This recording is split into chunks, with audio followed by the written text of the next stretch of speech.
Good morning, students. Today we will do worksheet number 60 from Human Eye and the Colorful World. In this worksheet, we will discuss about the various phenomena caused by atmospheric refraction. Atmospheric refraction इस term को समझने के लिए पहले हमें ये diagram समझना होगा, जिसमें ये हमारी अर्थ है और ये एटमॉस्फेयर की अलग अलग डिफरेंट लेयर हैं। ये जो लेयर्स हैं इनकी डेंसिटी अलग होती है क्योंकि ग्रेविटेशनल फोर्स की वजह से यहाँ पर ये जो फर्स्ट लेयर नज़र आ रही है यहाँ पर एयर की डेंसिटी ज़्यादा है, लेकिन जैसे जैसे हाइट इंक्रीज़ होगी एयर की डेंसिटी हर लेयर में कम होती जाती है और यही एयर की डेंसिटी के जो डिफरेंस है इसकी वजह से अलग अलग लेयर्स के जो रिफ्रैक्टिव इंडेक्स हैं वो डिफरेंट हो जाते हैं और डिफरेंट होने की वजह से जब लाइट रे एक मीडियम से या एक लेयर से दूसरी लेयर में पास करती है तो क्या होगा, वहाँ बेंडिंग होगी and this bending is reason of atmospheric refraction. When the light ray pass through the atmosphere having layers of different densities and refractive indices, then refraction of light take place. This refraction of light by the earth atmosphere is called atmospheric refraction. इसके बहुत सारे example और phenomenas हम पढ़ेंगे इस worksheet में. First phenomena is twinkling of star. Actually, in reality, stars do not twinkle, but it appear to twinkle when seen from the surface of the earth.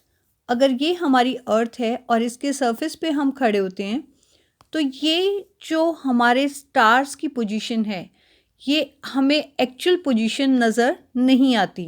ये position time to time change होती रहती है. इसका एक reason है कि हमारा जो एटमॉस्फेयर है ये स्टैटिक नहीं है, ये डायनामिक है, कंटिन्यूसली चेंज होते रहते हैं. हर लेयर में किसी न किसी लेयर में जो एयर है एयर करंट फ्लो होते रहते हैं, मूव करते रहते हैं पार्टिकल्स, जिसकी वजह से क्या होता है कि हमारी आइज़ में जो लाइट एंटर कर रही है इसकी क्वांटिटी डिक्रीज़ करती है तो कभी इंक्रीज़ करती है. और इसे हम एक और डायग्राम से समझते हैं. यहाँ पर ये दो डायग्राम दिखाए हुए हैं. इस डायग्राम में सपोज़ करो ये हमारी आई है और जितनी भी ये रेज़ हैं ये एक स्टार से आ रही हैं. अब यहाँ पर आई के अंदर 5 रेज़ एंटर कर रही हैं जिसकी वजह से हमें जो स्टार होगा वो ब्राइटर नज़र आएगा. लेकिन अगर रास्ते में कहीं डस्ट पार्टिकल या फिर एयर पार्टिकल से ये रिफ्रैक्ट हो जाएंगी तो इस डायग्राम के अकॉर्डिंग अगर हमारी आई में सिर्फ 2 रे एंटर करती हैं तो हमें जो स्टार होगा वो कैसा नज़र आएगा, उसकी लाइट डिम नज़र आएगी. तो कभी ब्राइट और कभी डिम लाइट, इसी को तो ट्विंकलिंग बोलते हैं. तो ट्विंकलिंग के 2 रीज़न हैं. जो स्टार की ट्विंकलिंग हमें दिखाई देती है उसके 2 रीज़न हैं.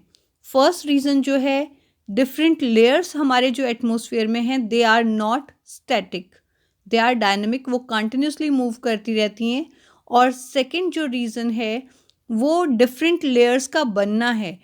हर लेयर पर कुछ बैंडिंग होगी लाइट की, कभी ये बैंडिंग कम होती है तो कभी ज़्यादा होती है, जिसकी वजह से हमें स्टार्स ट्विंकल करते हुए नज़र आते हैं.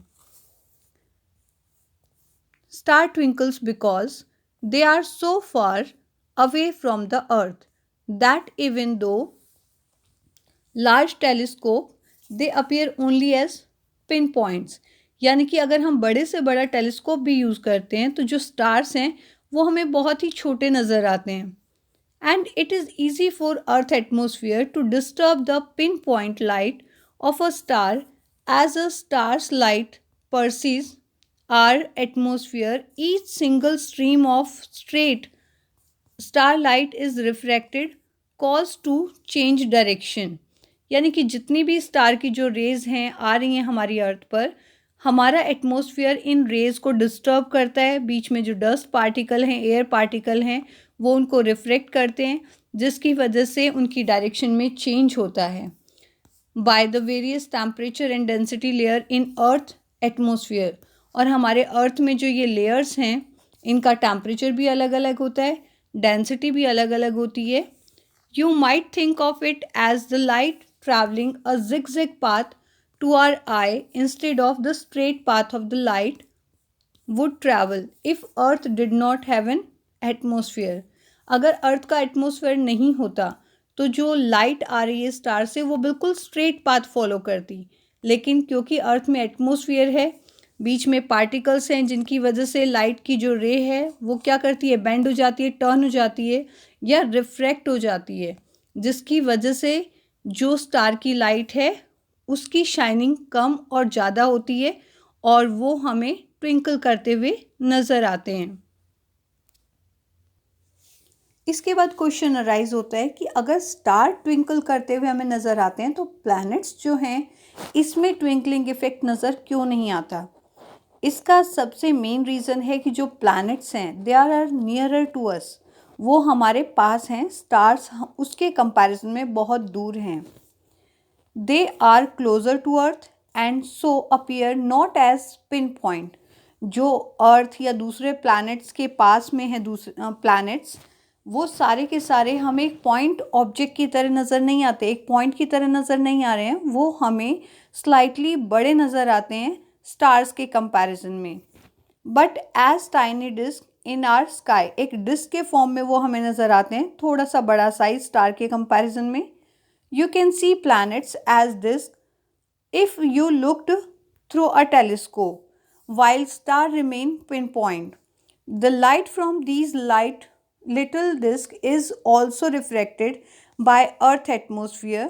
जो ये डिस्क के फॉर्म में हमें प्लैनेट्स नज़र आते हैं इनसे भी लाइट रिफ्लेक्ट करती है, लेकिन as it travel toward our eye, but while the light from one edge of the planet disk might be forced to zig one way, light from the opposite edge of the disk might be zagging in an opposite way. इसका मतलब है कि अगर planets हमें बड़े नज़र आते हैं और इनसे बहुत सारी रेज आती हैं, तो एक रे अगर लेफ्ट में टर्न कर रही है तो हो सकता है दूसरी रे उसके अपोजिट यानी कि राइट में टर्न कर जाए, जिसकी वजह से अप्रॉक्सीमेटली जो लाइट हमारी आइज़ में जा रही है वो ऑलमोस्ट सेम रहती है और जो प्लैनेट्स हैं वो हमें ट्विंकल करते हुए नज़र नहीं आते। The disc might be jagging in opposite way, the jigs and jags of light from a planetary disc cancel each other out and that's why planet appear to shine steadily. इसे हम इस तरह से समझ सकते हैं कि जो हमारे स्टार हैं वो एक पॉइंट ऑब्जेक्ट हैं, जबकि जो प्लैनेट्स हैं वो उसके कंपैरिजन में थोड़े बड़े नज़र आते हैं। जो यहाँ इस एक पॉइंट ऑब्जेक्ट से लाइट जाती है, जैसे ही हमारे अर्थ के एटमॉस्फेयर में एंटर करती है तो उसका पार्ट डिस्टर्ब हो जाता है, जिसकी वजह से हमारी आई में जो लाइट पहुँचती है उसकी क्वांटिटी भी डिस्टर्ब होती है, और क्योंकि बहुत लिमिटेड रेज होती हैं इसमें तो यहाँ हमें ट्विंकलिंग इफेक्ट नज़र आता है। लेकिन अगर हम प्लैनेट्स की बात करते हैं तो यहाँ पर ये हमें बिगड़ नज़र आता है थोड़ा, और इसमें ऐसे बहुत सारे पॉइंट साइज, जो स्टार जितनी साइज़ के बहुत सारे पॉइंट साइज़ यहाँ पर हैं, और ये जो पॉइंट्स हैं ये पॉइंट्स एक दूसरे के ट्विंकलिंग इफेक्ट को कैंसिल आउट कर देते हैं, ख़त्म कर देते हैं, नलीफाई कर देते हैं, जिसकी वजह से प्लैनेट्स हमें ट्विंकल करते हुए नज़र नहीं आते। दो मेन रीज़न जो हमारे हैं स्टार की ट्विंकलिंग के, वो हैं apparent shift in the position of star. जो स्टार की पोजीशन है वो हमें एक्चुअल नज़र नहीं आती, उसमें शिफ्टिंग होती रहती है। और सेकंड है change in amount of light from star reaching to our eye. इसके बाद एक और फिनोमिना है जो एटमॉस्फेरिक रिफ्रैक्शन की वजह से होता है। सनसेट और सनराइज़ के टाइम पे सनराइज़ से 2 मिनट पहले हमें सन नज़र आता है और सनसेट होने के 2 मिनट बाद तक भी हमें सन नज़र आता है। तो इसका जो रीज़न है वो भी सेम यही है कि ये हॉरिजॉन है अगर हमारा, और हॉरिजॉन से थोड़ा सा ऊपर हमें ये नज़र आता है, जबकि ये नीचे की तरफ होता है यहाँ। तो यहाँ से लाइट स्ट्रेट जाती है, लेकिन जैसे ही हमारे एटमॉस्फेयर में एंटर करती है इस लाइट में बेंडिंग शुरू हो जाती है रे में, और इसकी वजह से ये हमें थोड़ा सा ऊपर नज़र आता है। और यही मेन रीज़न है कि सनराइज़ होने से पहले ही हमें सन दिखाई देता है, उसकी एक इमेज जो है वो हमें नज़र आती है। इसके बाद एक और फिनोमिना हमें पढ़ना है टेंडल्स इफेक्ट, जो हम 9th क्लास में भी पढ़ चुके हैं। When light passes through a collide, its path become visible. This phenomena is called Tyndall's effect. और लास्ट ईयर ये क्वेश्चन था, 6 फिनोमिनाज हमें बताने थे जहाँ हमें टिंडल इफेक्ट नज़र आता है। और इसके बेस्ट एग्जांपल हैं जब फॉग होती है या स्मोक होती है सर्दियों में, तो उस टाइम पे जब कोई भी गाड़ी अपनी लाइट ऑन करती है तो उस टाइम पे जो आपको उसकी लाइट में छोटे छोटे पार्टिकल्स नज़र आते हैं, या फिर सन रेज अगर कहीं से आती हैं खिड़की से या डोर के किसी मतलब कॉर्नर से, अगर सनरेज अंदर रूम में एंटर करती हैं तो उसकी लाइट में हमें बहुत छोटे छोटे डस्ट पार्टिकल इजीली विजिबल दिखाई देते हैं, नज़र आते हैं। तो वो जो फिनोमिना है वो किसका एग्जाम्पल है? टेंडल इफेक्ट का।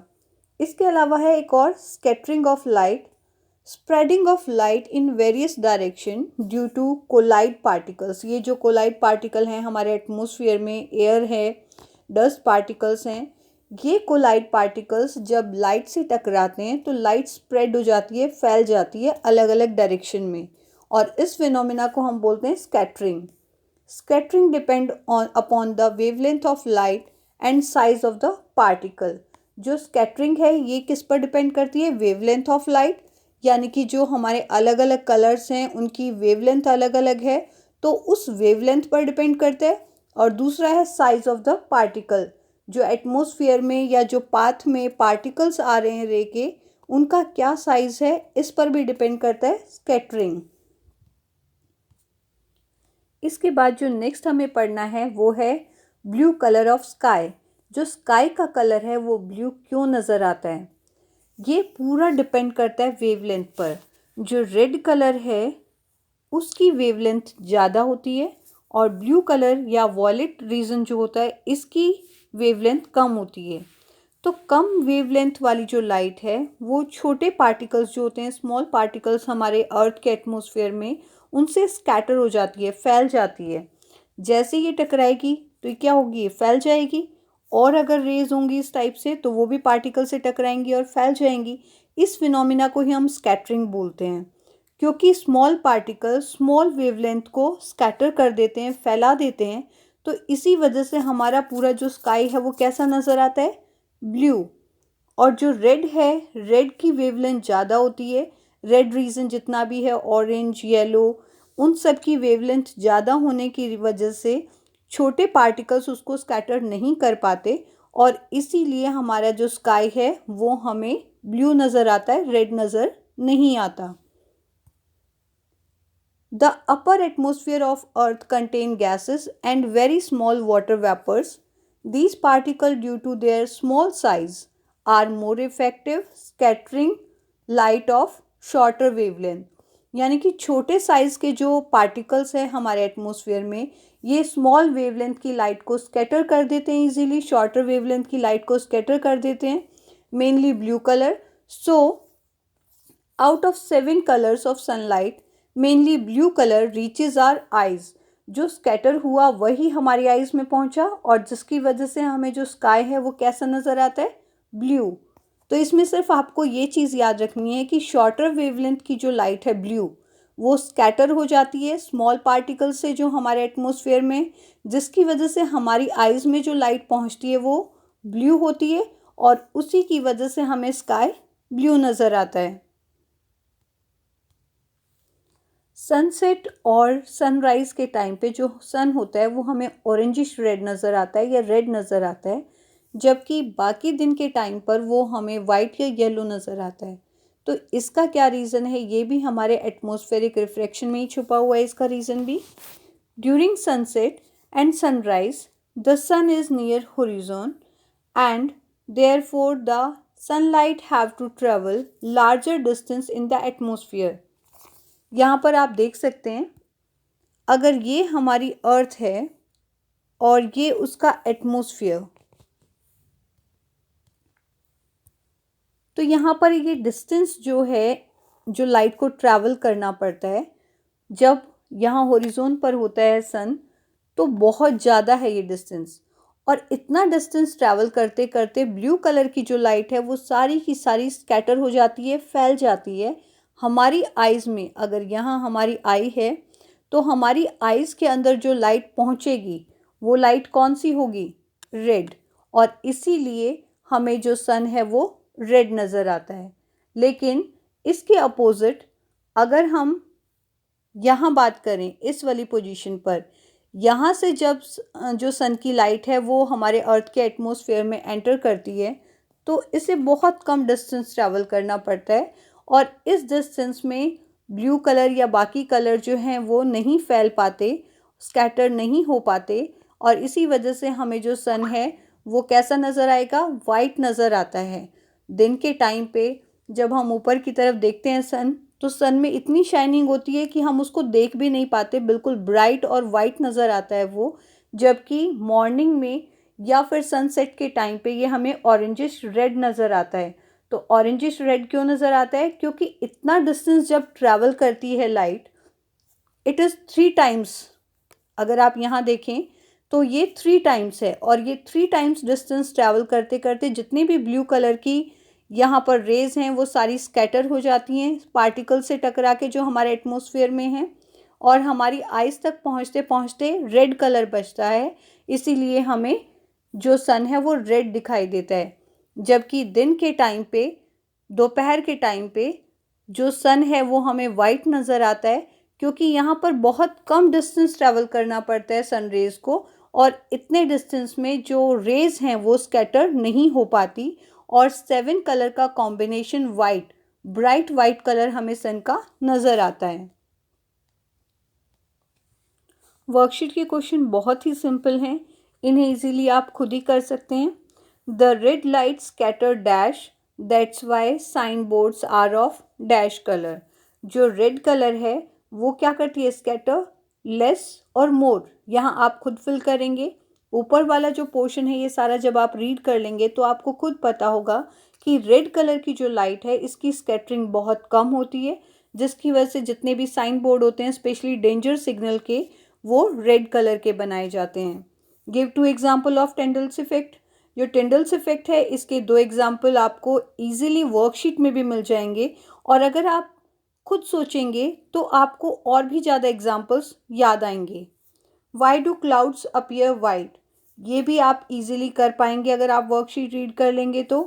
The star appear twinkling because, यहाँ पर सिर्फ आपको एक रीज़न बताना है कि किस वजह से जो स्टार्स हैं वो ट्विंकल करते हुए नज़र आते हैं।